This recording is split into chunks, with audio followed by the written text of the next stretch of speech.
Why do we forget so easily? Nobody has the right to forgive criminals because Kenya is going the way it is going because of forgiving criminals. Let's not waste happening again. Those who have committed Kenyans, I repeat, Kenyans who have committed the human rights from the killings of Pio Pinto, J.M. Kariuki, Tom Boyer, Ouko, Bishop Muge, at the buy of late, and others like the Mukeke killing whereby Kibaki has killed so many Mukekes. It is because the government lacks common sense. Our leaders are anti-people. Give me that government today if we don't create jobs. Today, if you look to what they call infrastructure, our layaway, who doesn't know our layaway? Kenya should be transportation, modern layaway network, loading network, airports to create jobs, to allow marginalized tribes from Northeastern to take their produce to the market. We need to have new layaway line. The layaway line we have today was built 100 years ago by the British from Mombasa to Kampala or to Entebbe. No, 3 regimes have failed to build the Kenya layaways. Layaway today is being privatized, is being bought by Boers from South Africa because our people are sleeping. And they are saying that the sleeping dogs lie.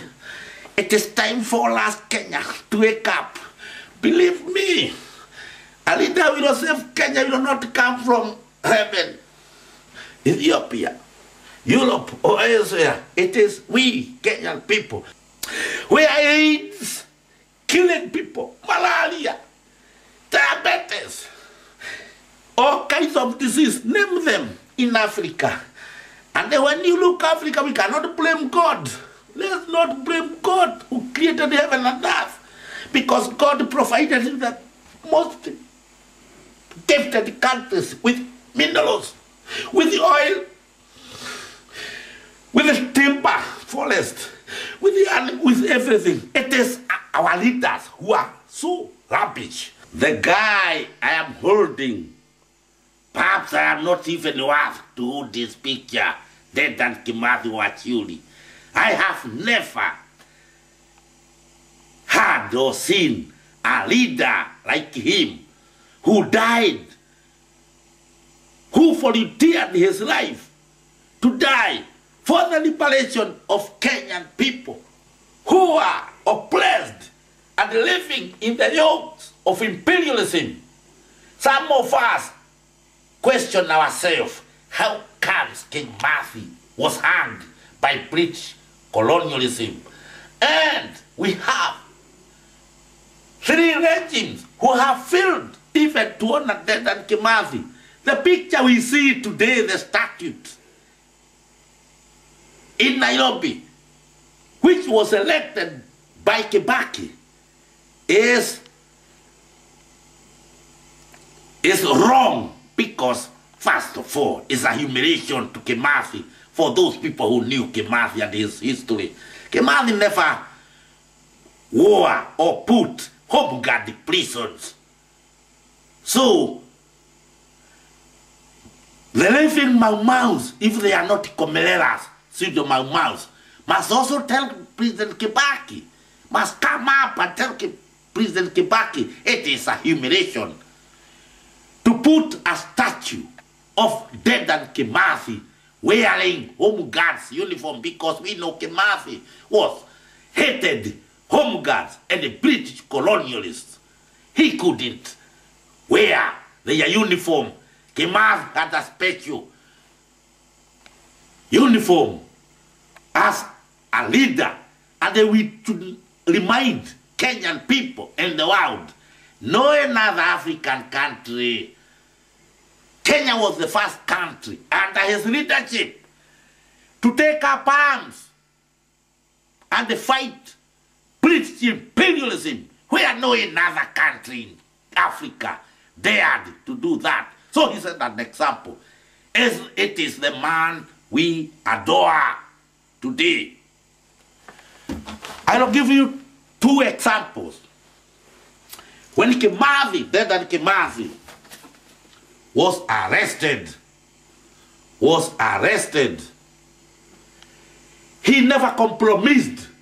He was tortured, beaten, shot, but he never compromised. There were 2 generals during that time, the most feared, or those who fought so hard. General China, who was the leader of Mau Mau in Mount Kenya Forest or Mathira District or Laikipia, Nanyuki area. When General China was arrested by the British, General China aliye Kaledwe na Mahiga Meru, he yapped like a radio with new batteries, and then he was conned or forced by the British to write a letter to Kimathi, to ask Kimathi to resign. I know Kenyan people are taught, our children, our schools are taught distorted history.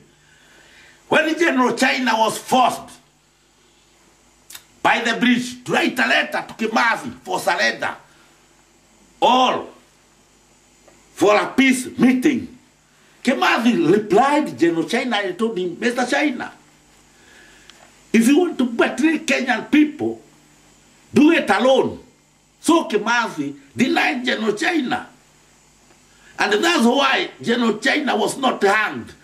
He was allowed to live. But Kimathi, when he was arrested, the whole country, everything was shaken. He never compromised. That's why he was killed.